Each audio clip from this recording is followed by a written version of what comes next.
Liverpool 3-0. Corner taken quickly, Origi! Está jogado Cristiano Ronaldo, vai embora Cristiano Ronaldo, mete, bateu, golo. Balotelli, Aguero! Posse de bola para Portugal, vai Éder, chuta!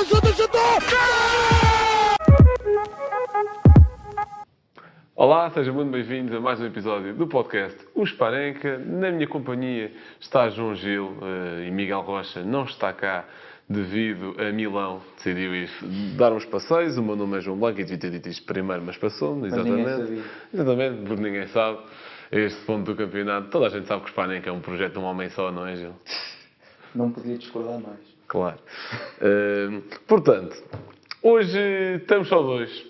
Não há convidado. Portanto, não há aqui nenhum foco exterior à conversa. E não tínhamos tema. Portanto, este episódio vai ser algo extremamente improvisado, de forma a que decidimos recorrer aos nossos milhares de milhões de seguidores fiéis que nos puseram algumas perguntas e alguns temas bastante interessantes. Nós não fazemos isto mais vezes porque, e se calhar até pedimos adotar um formato de responder no Instagram, por exemplo, que até acho bastante interessante, mas nós não fazemos isto mais vezes porque nós gravamos isto normalmente 3 dias antes do episódio sair. Portanto, a atualidade das perguntas às vezes pode ficar um bocadinho enviesada, mas por acaso as duas nem acho muito preocupantes e até são meio que intemporais no espaço, no período temporal em que este episódio vai sair. Portanto, começando aqui por uma pergunta do Inside Futebol, em que ele pergunta basicamente sobre uma possível dupla ou trio de centrais para a seleção nacional. E fala aqui de António, Ruben Dias e Gonçalo Inácio. António, estava a faltar o apelido Silva. Isso. Pronto. Pegando nesta pergunta, eu pedi ao Gil para fazer uma convocatória para os jogos da seleção. Portanto, os próximos jogos amigáveis, Liechtenstein e outra equipa qualquer, só vamos poder ter 23 jogadores. Portanto, vamos ter de tirar pelo menos 3 da convocatória que foi ao Mundial e por cada novo nome que pusermos na convocatória, vamos ter de tirar 4 da convocatória que foi ao Mundial. Não sei se estão a entender o meu raciocínio, mas isto tudo para dizer que não foi fácil fazer esta seleção de nomes e acho que o Sr. Dr. Roberto Martínez vai ter de olhar muito para aquele Excel que andou aí a rodar nas redes, porque é muito complicado. Gil, estás a panicar por escolheste mais do que 23 ou o que é que se passa? Pronto, queres que diga eu primeiro, não é? Não, estou a ver que escolhi 22. 22? Então mete aí então mais um, pá. Vou aqui agora num momento. Mete o Rui Costa para jogador de campo. Claro. Então vou dizendo o meu e quando vai vais dizendo solucionando. enquanto eu penso aí. Certíssimo. Há aqui grandes problemas, grandes questões na feitura da próxima convocatória, sendo, acho que o principal, a continuidade ou não de Pepe e Cristiano Ronaldo. Eu decidi não fazer grandes revoluções, porque acho que não é altura para isso e passo já a explicar porquê. Dizendo primeiro as escolhas. Diogo Costa, José Sá e Rui Patrício. Não alterei nenhuma das idas. Se calhar vamos por posição. O que é que puseste guarda-redes? Afinal, pus 23. Eu é que não sei contar. Sim. Isto para a engenharia dá jeito. Para a engenharia não sei contar. Sim. O que tu disseste? Desculpa. Eu disse Diogo Costa, José Sá e Rui Patrício. Sim, não podia discordar mais. Menos, aliás. Não podia concordar mais. Pronto. Portanto, ou seja, na altura da convocatória do Mundial, o Rui Silva também estava a fazer uma grande época, mas acho que ao dia de hoje não há justificação para se alterar, ainda por cima um novo selecionador quer conhecer os jogadores, pegar em bons pontos da convocatória anterior, não vejo problema. Também acho, aí há uns tempos antes do Mundial, diria que seria tempo do Rui Patrício sair da seleção, até porque eu não gosto particularmente dele por razões de Sporting, mas até por razões futebolísticas, não estava num bom período na Roma, acho que agora melhorou um bocadinho. Diogo Costa é indiscutível. E José Sá, lá está. Entre Rui Silva, acho que era muito ela por ela e acho que vamos privilegiar a continuidade. Gil, em termos de defesas? Defesas, queres ir falar primeiro centrais? Essa questão de linha 3, linha 4? Pode ser. Eu fiz a convocatória, lá está, a pensar numa linha de 4. Porque se for a pensar numa linha 3, tinha posto mais centrais do que pus. Mas diz-me. Pois, eu coloquei apenas 3 centrais porque acho que vamos jogar uma linha de 4. Estou convencido disso e era a minha escolha. Eu convoquei o Ruben Dias, o Pepe e o António Dias. O António Dias, sim. Como António Silva. Só levaste 3 centrais, então? Exatamente. Só levei 3 centrais, lá está, porque acho que uma linha de 4 é o que eu escolheria e nesse caso jogariam 2 com um suplente, também não vamos jogar assim tantos jogos. Certo. Então, na convocatória do Mundial salta Danilo.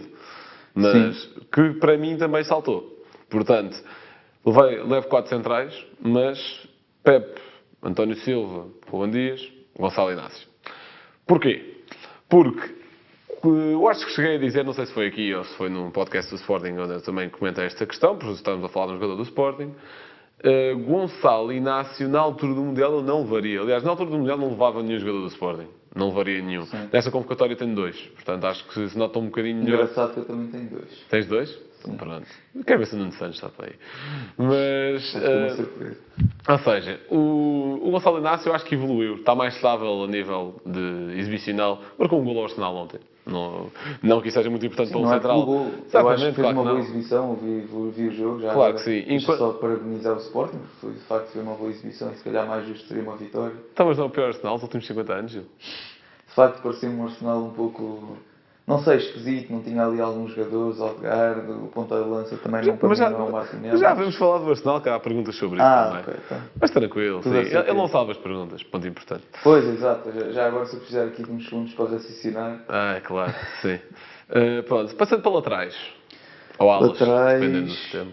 Sim, vou considerar laterais e alas a mesma coisa, apesar de obviamente não Eu acho, ser. que tens 4 e temos exatamente os mesmos 4. Mas vamos ver. Sim, é o Cancelo, o Nuno Mendes, o Dalot e o Guerreiro, o Rafael Guerreiro. Exatamente, pronto. Ou seja, aqui a minha grande questão até foi Cancelo, porque Cancelo está num momento de forma muito estranha. Sai do City de forma meio abrupta, entra no Bayern bastante bem, e só que agora já não é titular. Só que, ou seja, o Cancelo, nos próximos anos, tenho a certeza, vai ser uma base da seleção, um pilar. Nesse Já é. sentido, acho que é muito importante. Certo, mas acho que, como estamos a começar um novo ciclo, acho importante o Roberto Martínez vê-lo também.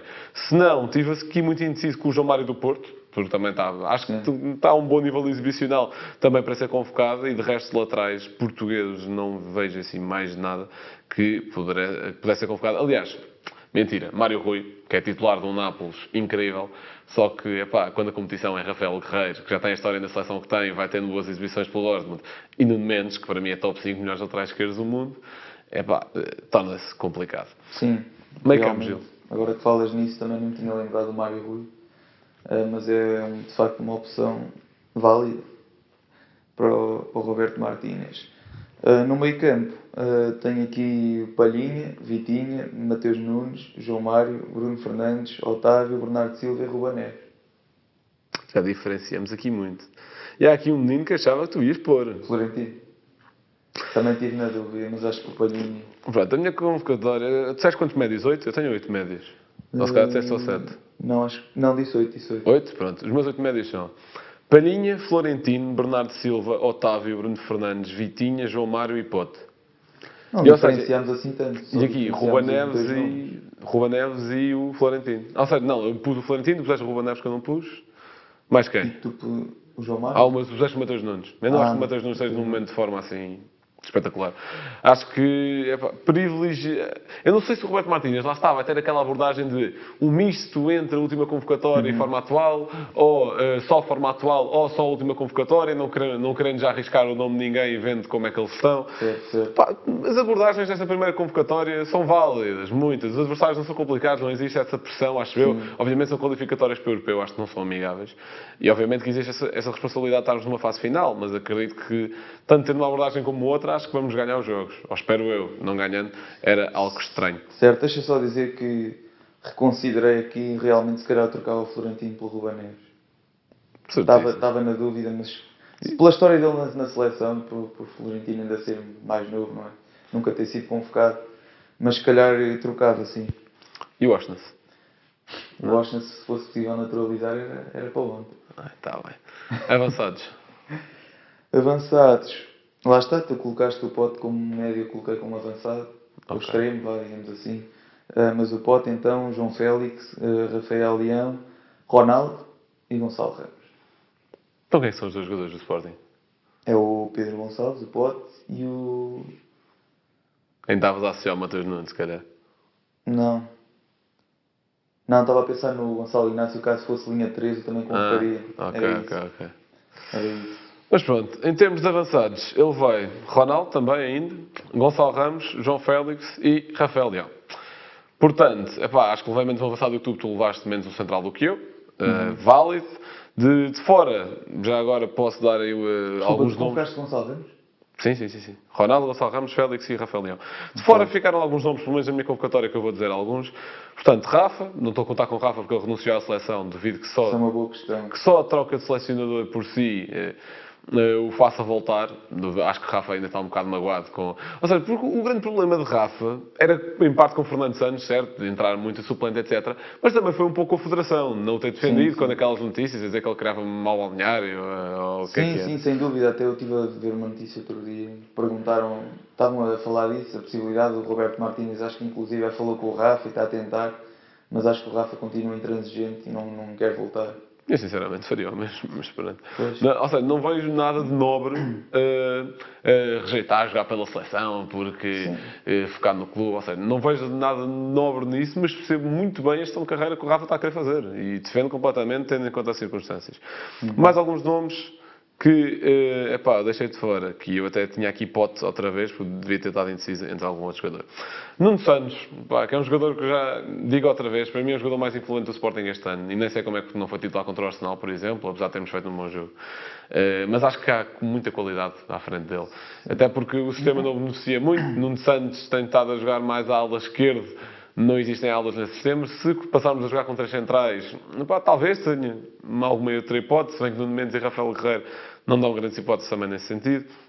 Jogar a extremo, a competição também é feroz e Portugal até tem sobrecarregado mais o meio campo do que jogado com os extremos, digamos assim. Exatamente. João Mário do Porto, já mencionei. Galeno, que surgiu também uma notícia hoje a dizer que Galeno ia à seleção e depois que para cumprir os requisitos para ter um visto de trabalho na Premier League, ou lá o que é. Sinceramente acho que o Galeno não tem nada a ver com ser brasileiro e infelizmente esse tipo de notícias atrai sempre xenofobia, etc, o que é uma pena. Sim. Porque o Galeno tem muito futebol para dar. Acho que ainda não está Mas nesse nível, tendo em conta a concorrência. E deixa-me dizer que ele se veio agora de uma lesão. Portanto, isso aí é determinante. Se pensarmos bem, o principal critério de escolha é o momento.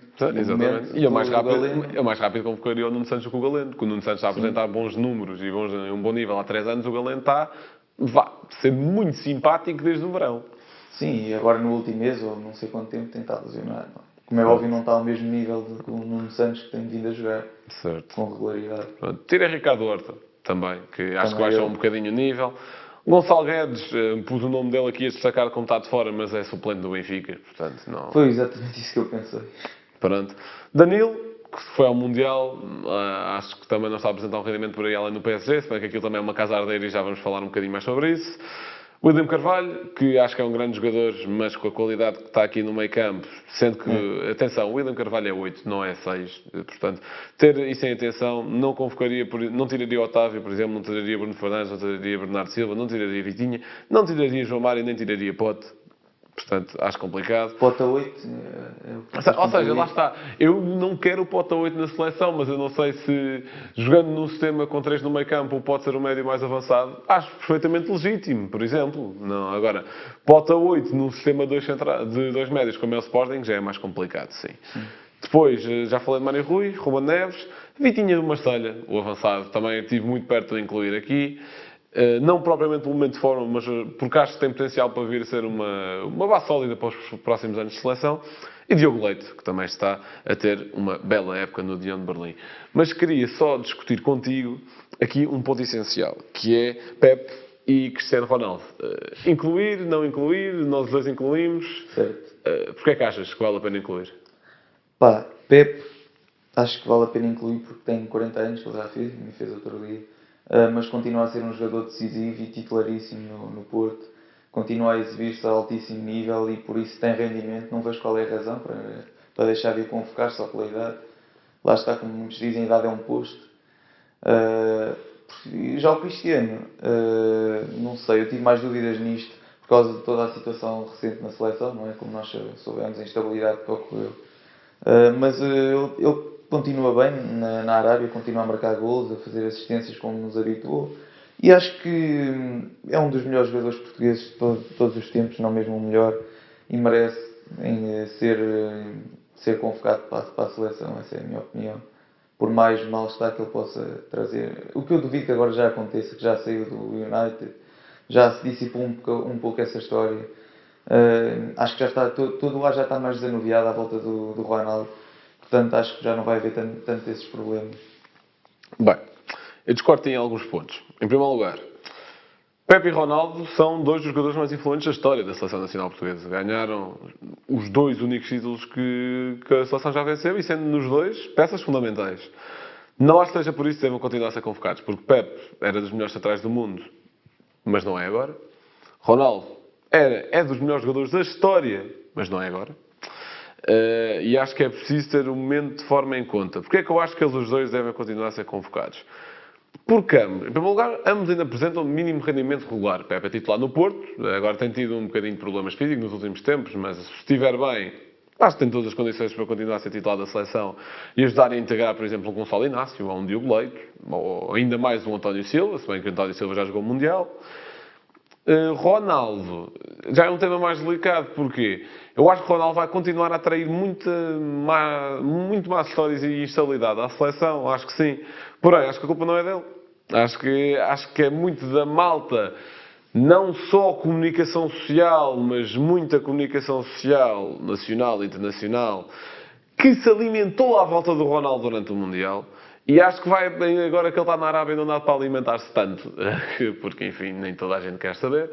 E agora, se ele for voltar a ser convocado à Seleção Nacional, é pá, sei lá. Epá, que inventaram tanta treta durante o Mundial, quase que se faltava dizer que o Ronaldo apontou uma arma ao Fernando Santos quando soube que ia ser suplente para o Gonçalo Ramos. Epá. Inventaram tanta treta que eu tenho a certeza que vão continuar a inventar. Acho que a culpa não é dele. Se a culpa não é dele, não é ele que merece levar com as consequências. Acho o Ronaldo um excelente líder. Acho o Ronaldo um excelente profissional. Esta questão toda do United esteve mal, teve em muitos pontos, já discutimos isso. Acho que em nada tem que ver com a seleção. Acho que devemos analisar o caso Ronaldo na seleção como um caso isolado, como aquilo que foi no United.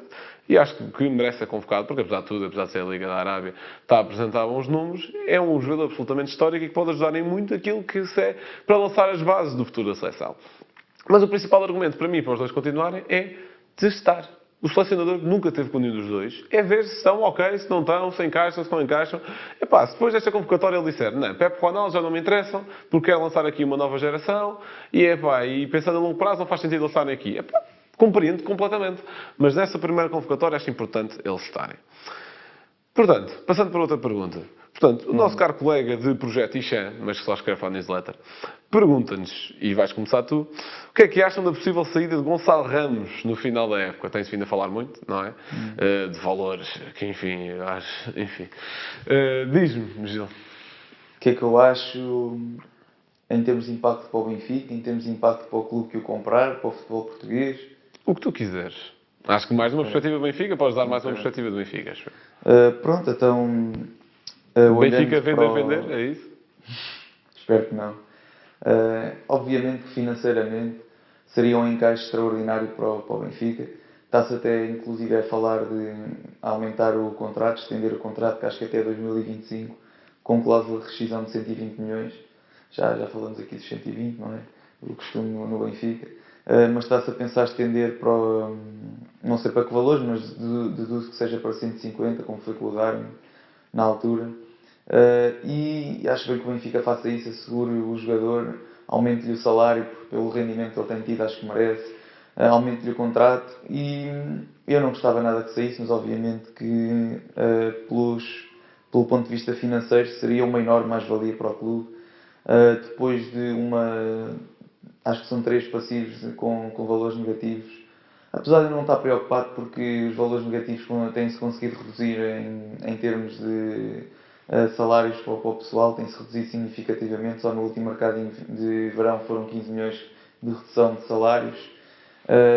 Nos atletas ou em toda a estrutura? Não, em toda a estrutura.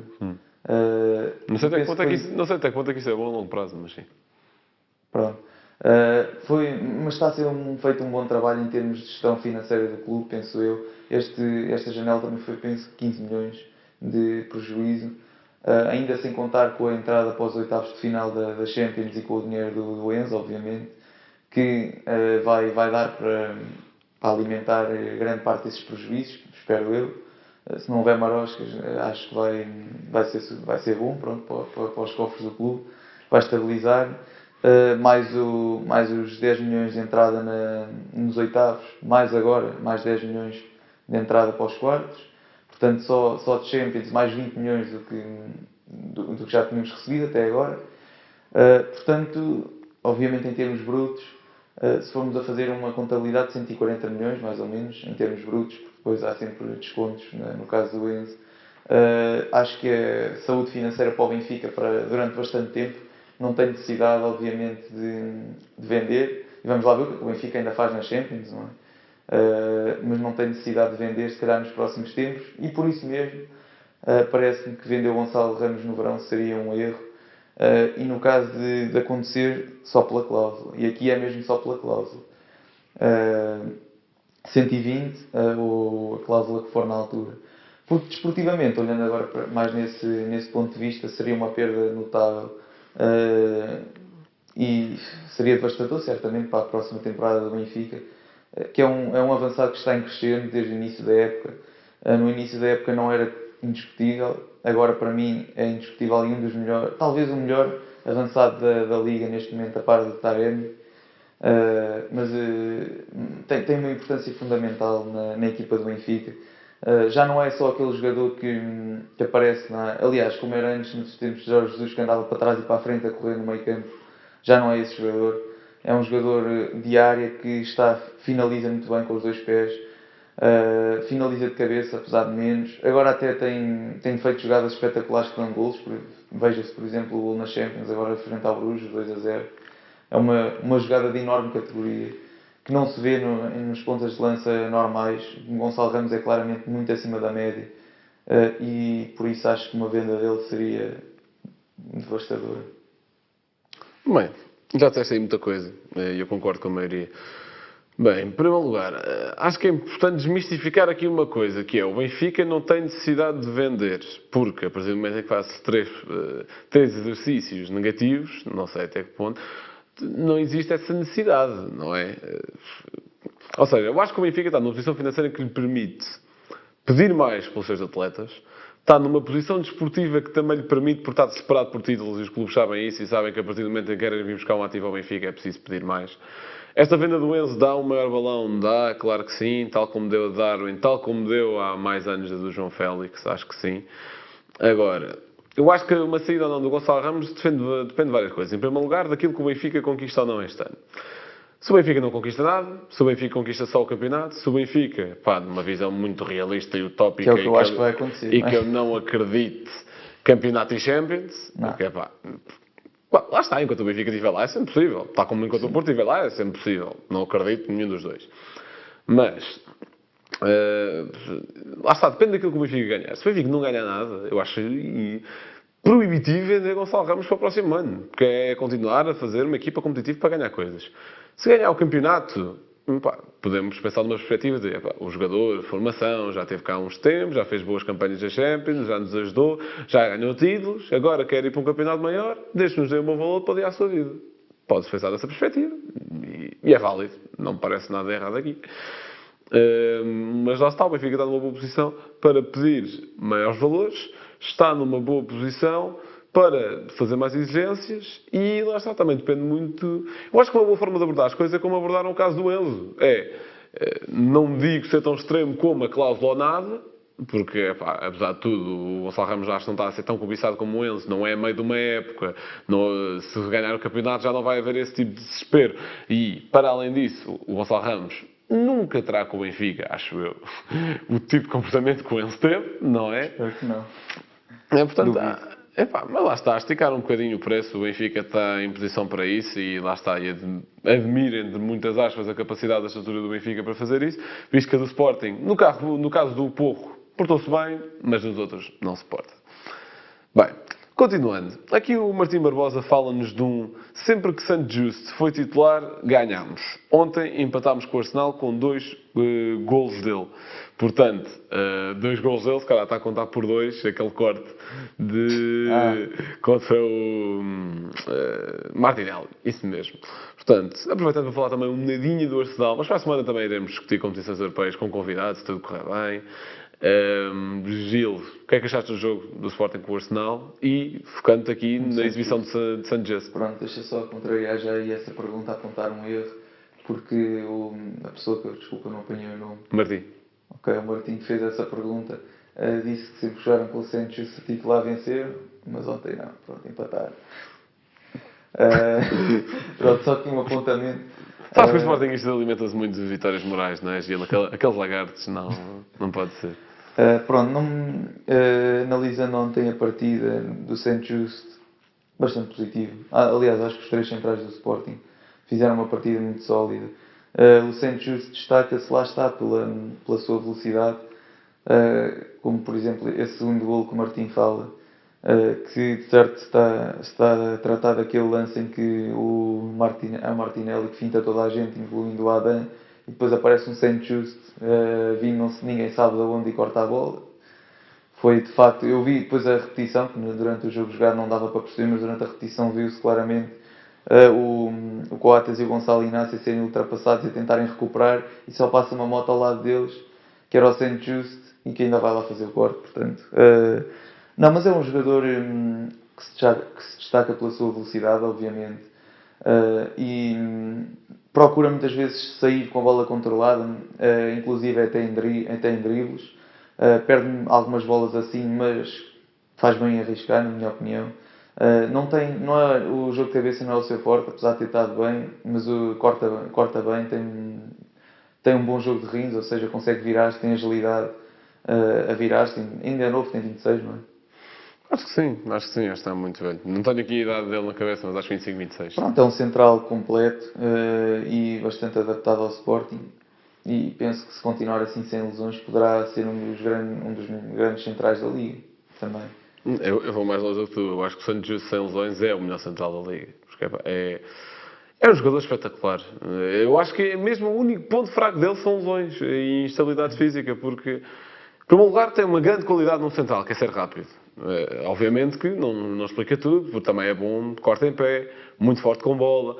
É daqueles centrais que dão um jeito ao sistema de Ruben Amorim, porque lhe dão, e acho que já falámos também um bocadinho sobre isto, lhe dão margem de manobra pelo poder fazer várias coisas, ou seja, tanto querer centrais que sejam laterais, como o Mateus Reis ou o Santos Just, ou ter centrais que sejam mais defensivos e mais com bola no pé, como o Gonçalo Inácio ou o Diomandé. E acho que neste momento as opções para central do Sporting são muito, muito, muito boas.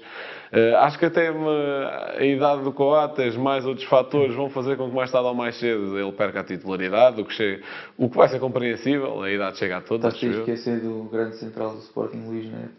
Vá, certo. O Neto está lá mais para fazer balneário que outra coisa qualquer. Não esquecer que o Marçá está emprestado e também deu bons indicadores na primeira metade do ano, não esquecer isso. E acho que St. Just tem forma o melhor central da Liga, mas não tenho qualquer tipo de dúvidas. Acho que um bocadinho atrás, por exemplo, Otamendi, acho que está a ser uma grande figura da época do Benfica. No Porto, ali os centrais está a ser um ponto meio que instabilidade, digamos assim, este ano, porque Pepe algumas vezes lesionado. Marcano, se calhar até é o mais estável, que ninguém poderia prever. David Carmo, 20 milhões. Não é titular desde outubro. Nem na equipa B. Entra 5 minutos em Alvalade. E o Fábio Cardoso, pronto, ok. Um bom central, mas não para tanto. Portanto, sinto que um top 3 centrais em forma em Portugal seria algo como Santos Justo, Otamendi e António Silva. Deixa-me só dizer que o António Silva para mim já entra num top 3 de caras e ele tem 19 anos. Também acho. Eu acho que a seguir vem... Ele tem 19 anos. Está no início da carreira. Primeiro ano na equipa principal de um clube. Acho que tem uma margem de progressão enorme. Pronto, se calhar estou aqui a ester um bocadinho com Pep, por exemplo, mas lá está Pep não a nível exibicional, a nível físico, tal como o Santos Justo, lá está. Estamos aqui a presumir que o Santos Justo está em forma, mas se calhar no próximo jogo já lhe dá uma coisinha no músculo e olha, pronto, já não há ondas para ninguém, 3 meses fora ou qualquer coisa. Epá, espero que sim, gosto muito de Pep. E Gonçalo Inácio, para mim, acho que ainda... isto é capaz de ser um bocado polémico, mas não sei. Sinto que o António Silva jogou muito menos jogos, totalmente certo, mas acho que é muito mais regular do que o Gonçalo Inácio. O Gonçalo Inácio agora, se está numa fase regular, ainda bem que continua assim. Acho que António Silva nos jogos que jogou foi mais regular. E atenção, António Silva tem muito poucos jogos a nível profissional. Completou uma volta inteira na Liga contra o Boa Vista, que ele tinha estreado no Bessa na volta anterior, com alguns jogos Champions e Mundial pelo meio, todo o mérito. Gonçalo Inácio, antes de António Silva ser estreado, já tinha sido titular numa linha campeã nacional e defesa menos batido do campeonato. Acho polémico e acho complicado também avaliar-se um pouco essa questão, mas já agora, como se eu não soubesse a tua resposta, António Silva ou Gonçalo Inácio? Bem, acho que tu já deste os argumentos todos para a minha resposta ser António Silva também. O homem chega ali e tem de entrar numa posição completamente pressionado, porque não havia mais ninguém. Na altura nem o Brooks ainda havia, no primeiro jogo, com o Boa Vista, precisamente. Mesmo que houvesse também, não é grande coisa, mas... Pronto, e ele entra, leva um cartão amarelo aos 8 minutos e faz um jogão. E a partir daí foi sempre a crescer na Champions. Não nos podemos esquecer que o Benfica joga contra Juventus e PSG, com Mbappé, Neymar, Messi, Vlahovic, o Milik. Mas atenção que ele fez um erro com o Mbappé. Pronto, foi normalíssimo. Tinha 18 anos nessa altura. Concordo. Tinha 18 anos nessa altura, agora tem 19, tem uma margem de progressão incrível e é logo por isso que se vê que os tubarões da Europa estão de olho no António Silva, não é? Certíssimo. Portanto, agora saindo um pouco de Portugal. Aliás, mantendo aqui uma pergunta, se calhar inclui Portugal um bocadinho. Porque aqui o JFBAO Henriques pergunta-nos qual o melhor estádio em que vocês já tiveram... Pronto, em que vocês já tiveram a oportunidade de visitar. Gil. Visitar ou ver um jogo? Ele diz visitar, portanto vamos incluir os dois. Estádio do Sport Lisboa e Benfica. Ai meu Deus, pronto, está bem. Não, eu não visitei muitos estádios, vou ser sincero. Quais foram os estádios que já visitaste? Para além de Já fui Sport Lisboa. Já fui ao do Sporting. Já fui ao do Restelo. E já fui ao Estádio Nacional, cá em Portugal. Não foste a nenhum estrangeiro? Acho que cheguei no Alto Sevilha também. Numa altura em que até fizemos uma viagem. Pelo menos, acho que... Ou Não. seja, ou nos parámos... Foi um fora do estádio, só vi por fora, não foi mesmo lá dentro. Estão 4 estádios. Sim. Foi do Sevilha. Entre esses 4 estádios em termos de estética do Foi do Benfica. Sevilha. Também gosto muito do estádio do Restelo, atenção, acho uma vista bonita também. Sim. Eu visitei um bocadinho mais de estádios, porque tenho essa coisa de andar aí a ver bola por tudo o que é sítio. E ainda assim vou falar do campo do grande Sport Futebol Palmeirense. Não, em termos de estádios... Olha, nos estrangeiros visitei 3. O estádio do Feyenoord, que é o Der Kuip, é um ambiente incrível. Que já visitei o Camp Nou, o estádio do Barcelona. Já fui lá ver um jogo, um Barça 2, Celta 2, em 17-18, coisa disso. Um grande jogo, um grande ambiente também. Gostei muito do Camp Nou, se bem que em termos estéticos não acho grande coisa. Já vi o novo estádio do Tottenham, num Tottenham-Liverpool em 2020, coisa disso. E em Portugal já visitei os 3 grandes, já visitei o estádio do Vitória, por exemplo, já visitei o Restelo, já visitei o Jamor, e acho que é um pouco por aí o resumo. O estádio mais bonito, eu sou sincero, não gosto nada da estética de Alvalade. Acho que agora o lá interior, com as cadeiras verdes, ficou muito melhor, mas a estética da parte de fora não gosto, sou sincero. Em termos de estética, se calhar é complicado. Se calhar, portanto, o Camp Nou como o Der Kuip, como o novo estádio de Tottenham, são um pouco cinzentos, um pouco mais, se calhar um pouco também combinar, acho que Barcelona não tanto, mas se calhar combinar um pouco as cidades, acho que Roterdão em Londres, acho que o tempo também não ajuda a serem cidades assim muito vívidas, acho que Amsterdão, por exemplo, é muito mais do que Roterdão. Não, mas já visitei o estádio do Ajax, como visita ao museu, portanto, se calhar, e o do Bayern também. Estava só a pensar em estádios em que fui ver jogos, mas se contar visitas a museus, isso facilita-me um pouco a coisa, porque eu adorei o estádio do Ajax e adorei o estádio do Bayern. Talvez o estádio do Bayern, porque a Allianz Arena é muito bonita, especialmente com aquele efeito de... Exatamente. Por dentro também, um bocadinho mais básico por dentro, mas bastante interessante. O do Ajax também, sou sincero. Mas em que fui ver jogos, talvez o Der Kuip surpreendeu-me pela positiva, digamos assim. Passando, o Sr. João Pinheiro, que também já foi escrevendo uns textos para a newsletter, pergunta-nos pelo projeto PSG, que esta semana descarrilou, não é? Mais uma vez não consegue passar dos oitavos da Liga dos Campeões, é cada vez mais recorrente nos últimos anos. Uma final perdida nos últimos anos, portanto, Gil, pode-se chamar a isto um projeto? Podes chamar um projeto, mas eu estou em engenharia, portanto lido bastante com projetos, é como se fosse começar a construir um prédio pelo telhado. É o que se chama este projeto do PSG.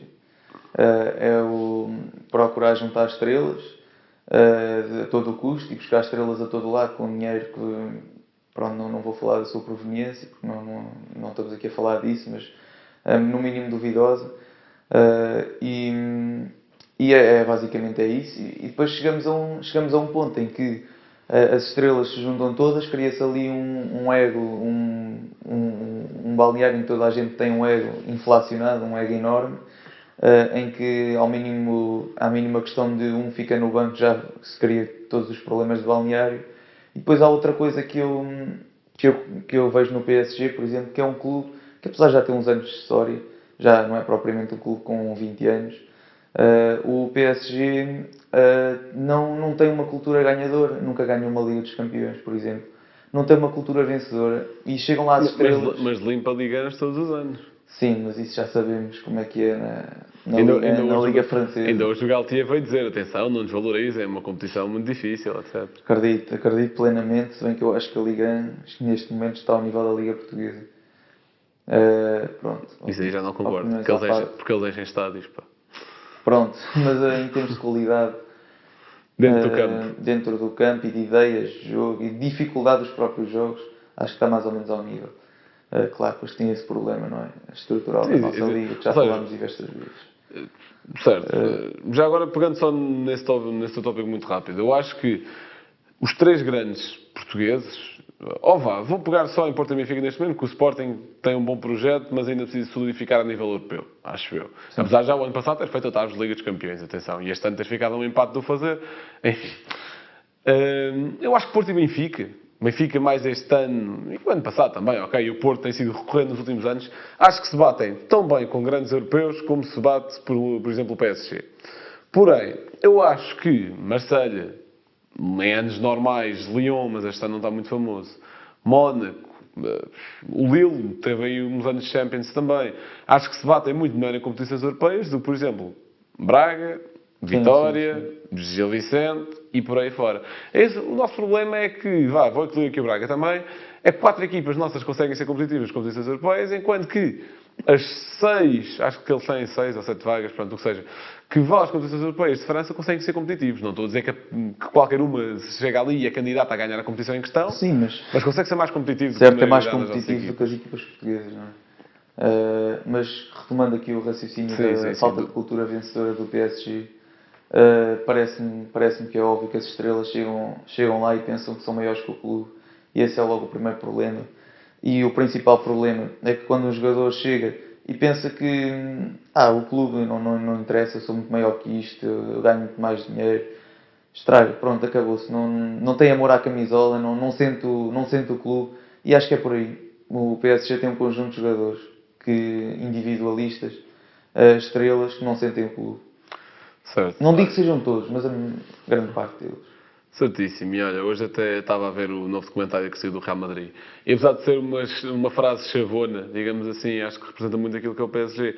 Porque na frase dizem, quanto à reestruturação do Real Madrid e após a segunda saída de Zidane e o regresso de Ancelotti, dizem, para além de termos os melhores jogadores, temos de ter a melhor equipa. E acho isso muito importante.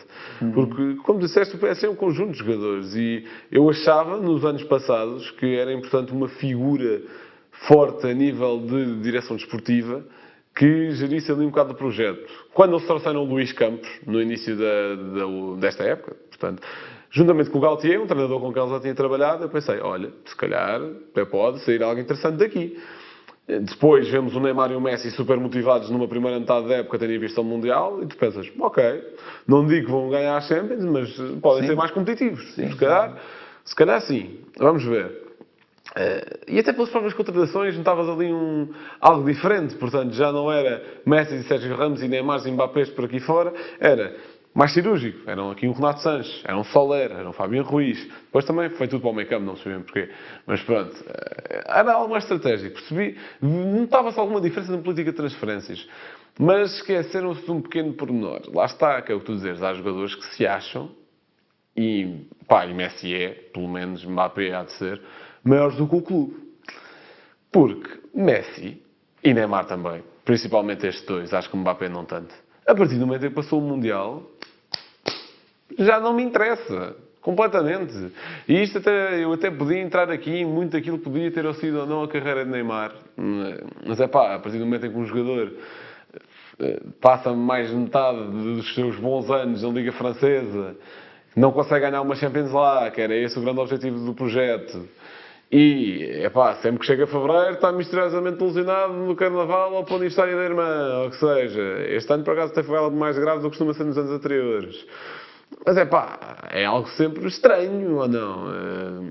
Enfim, notou-se ali uma grave queda de rendimento e lá está. E depois também são coisas como no processo defensivo, são menos 3, não é? Nem Neymar, nem Messi, nem Mbappé defendem, não é? Porque podem, não é tipo o Anthony no levar 7-0 também não gosta de defender.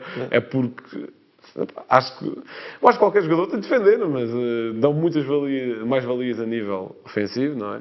Lá está, pensam que são maiores que o clube, não têm responsabilidades com outra parte que é defensiva. Exatamente. Acho o PSG, se calhar esta figura de Luís Campos, e se calhar com mais uns anos, acontece ali algo muito bom. Não esquecer que foi preciso uns anos de construção no Mónaco e uns anos de construção no Lille para aquilo dar certo. Mas lá está, aqui também se tem mais recursos e com mais recursos vem mais pressão. Vamos ver como é que a coisa corre. Donnarumma também tem estado abaixo do rendimento, por exemplo. Mas certíssimo. isso. Bora. Agora, para acabar, aqui uma última pergunta. Havia mais perguntas, mas acho que estes eram assim os grandes temas. Também falaram aqui. Um Luís Correia pergunta: seria interessante falar no estádio de como o Sporting o pode melhorar? Epá, Luís, muito sinceramente, respondendo rápido, eu acho que é demolir. E fazer uma coisa a sério. Sem fosso, com um Alvaláxia que poderia ser perto do estádio, mas não colado, que eu até gosto bastante do Alvaláxia, sou sincero. Sem os azulejos e, sinceramente, sem ter nada a ver com o Taveira. Nada. Tudo que a ideia dali correu mal. Aquele estádio se deixássemos o estádio exatamente igual ao que foi definido para o Euro 2004, é um estádio mau. Não há volta a dar. Aquilo era sem fosso, cadeiras verdes foi uma excelente iniciativa desta direção, só para não dizerem que eu critico sempre. Muito bom, sou sincero.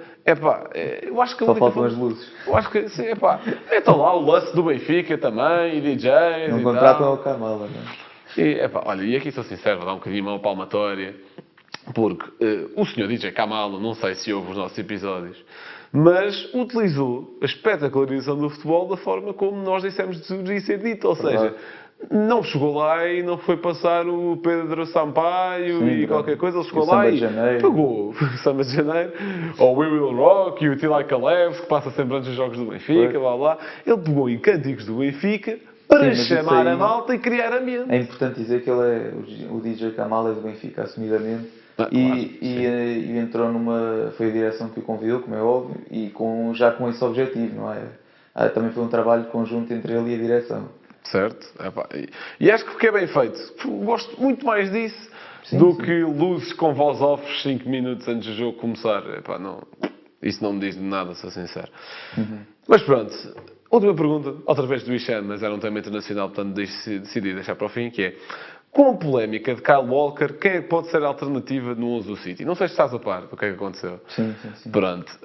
Aquela cena pouco lamentável. Exato. Uma cena pouco lamentável que, em termos morais, não é bom de certeza, porque o senhor é casado. Sim. E em termos legais, vamos lá ver, não é isso, não cabe a nós avaliar. Mas, sendo que o senhor Cancelo decidiu ter ali uma cena grave com o City, e agora o Walker também está meio estranho, não sei até que ponto... Em primeiro lugar, não sabemos até que ponto é que o vai afetar mentalmente, não sabemos até que ponto é que o próprio City o vai pôr de parte. Duvido, mas pelo menos a nível mental acho que vai ter alguma influência. Portanto, Gil, o que é que achas e quem é que o City tem de alternativas, não é? Pois, pensando agora assim no plantel do City, o que é que se poderia ali arranjar? Pois o Zinchenko também já lá não está, que se calhar fazia agora a falta. Vai ser campeão da Premier, não é? Pois, em princípio, se correr bem. Pois não sei, jogar com uma linha de 3, talvez, e depois jogar com extremos em vez de laterais na ala. Vai lá propor isso ao Guardiola, vai. Não sei, porque eles lateral esquerdo também têm tempo. Eles agora, quem tem jogado na lateral esquerda é o Ake. E depois o Rico Lewis até tem impressionado bastante na direita. Então, podia fazer uma linha 3, pronto, Ruben Dias, Akanji e o Ake? O Ake. Exato, e depois colocar nas alas, por exemplo, de um lado o Foden e do outro o Mahrez. E não dar tanta necessidade de descida. Eu sinceramente acho isso um pouco futebol total a mais para mim. Mas, Sendo que, não tentando alterar o sistema, porque acho que a meia da época não é a altura ideal para isso, e tendo em conta que tem uma eliminatória de Champions fulcral na próxima semana, eu acho que Rico Lewis à direita e aqui à esquerda agora. Se é capaz de ser um pouco conservador demais para equipas com um bloco mais baixo, sim, concordo, acho que sim. Agora, acho que também é a opção mais válida não contando com o Walker. Contando com o Walker, e achar o próprio Walker este ano já não estava a ter o rendimento que tinha, se calhar pela cabeça a andar nestes sítios e não noutros. E pronto, acho que é um pouco por aí. Certo. Aceito a tua decisão também.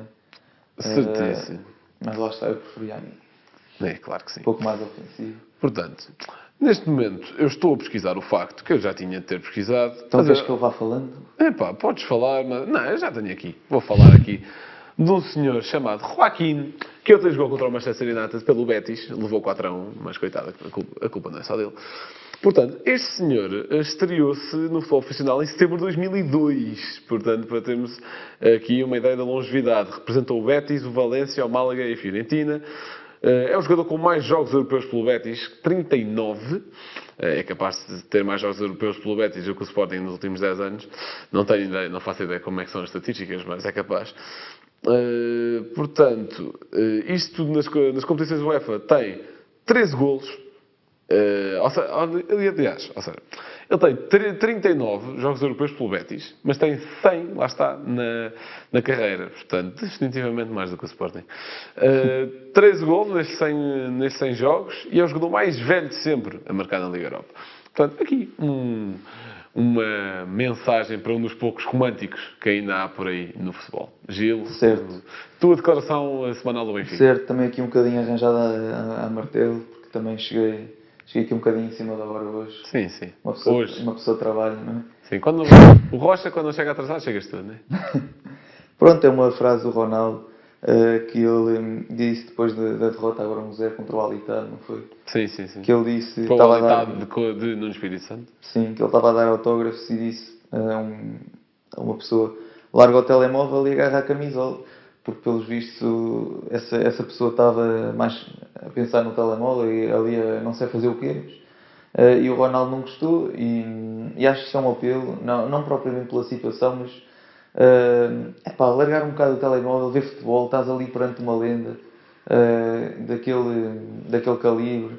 Eu ficava maravilhado, já disse várias vezes ao Blanco, da primeira vez que estive com o Mister Tony do Benfica, fiquei maravilhado.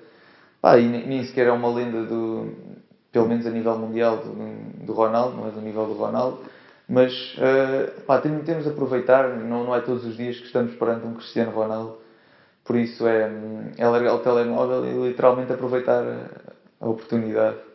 Certo. Dando só alguns pontos sobre a situação. Em primeiro lugar, mandar um abraço ao Sr. Tony, que apesar de ser do Benfica, é o único defeito que ele tem. De resto, quanto ao Ronaldo, e também andou a circular muito um vídeo do Ronaldo muito irritado no final do jogo, não é? Reclamar com os colegas, pronto. Agora, lá está, o que aconteceu com este tipo de mídia e com malta que são fãs tóxicos do Messi, o que também acontece com fãs tóxicos do Ronaldo, porque também cascaram muito no Messi, como se fosse só culpa dele serem eliminados contra o Bayern Munique, não é? Existem fãs tóxicos dos dois lados. Acontece muito com o Ronaldo, e sabemos isso na pele por causa da seleção. Vão criticar o Ronaldo por tudo. Se o Ronaldo estivesse feliz depois do jogo, iam criticá-lo porque, onde é que está a missão? Está na Arábia, isto o futebol já não conta para nada. Está irritado depois do jogo, queria ter ganho. Então, mas o que é isto? Já não tem maneiras? Está a reclamar com os colegas? Acho que a culpa é deles, ele não tem responsabilidades. Vão reclamar com o Ronaldo de qualquer forma, de qualquer maneira. Portanto, nada a fazer nesse aspecto. E quanto a essa questão do autógrafo, acredito que ele também, se foi depois do jogo, estava algo irritado. Estava ali, e o Ronaldo sempre foi muito dado a dar autógrafos e a estar perto dos fãs durante a sua carreira toda. Estava ali, e obviamente com um puto no telemóvel, em primeiro lugar, como estavas a dizer, diz muito da nossa geração, da geração, de algumas gerações a seguir à nossa, pronto, malta mais nova do que nós. Ainda assim, acho que malta da nossa idade era capaz de fazer a mesma coisa. E, a mim também me espantaria, porque, eu, na Thinking Football Summit, onde tu por acaso não foste, mas o projeto foi convidado, tu não foste porque não quiseste, eu vejo Mourinho à minha frente, vejo Mourinho a 3 metros de mim a falar e eu fico maravilhado. Eu mal consegui ouvir o que ele estava a dizer, estava só ali a olhar. E eu não sou adepto do Porto, eu sou adepto de futebol, adoro José Mourinho, espero que a Roma limpe tudo o que seja troféu este ano. E, epá, fiquei ali maravilhado. Então, se visse Ronaldo, ficaria igual, que eu também adoro bastante Cristiano Ronaldo. Mas pronto, não sei se queres adicionar mais alguma coisa. Então pronto, fechamos o episódio. O episódio é mais curtinho, para terem mais tempo de ir ler os textos da nossa newsletter. Para nos próximos tempos vos podermos chatear mais com episódios com convidados. E não esquecer que dia 8 de Abril, a meio de fim de semana de Páscoa, fazemos anos, 3 anos de projeto. E vamos ter aí um episódio especial. Vamos ver ainda com o convidado. Mas acho que vocês vão gostar. E pronto. Muito obrigado por terem ouvido. E até à próxima. Certíssimo. Vamos lá, que temos de nos despachar. 3-0. Corner taken quickly, Origi!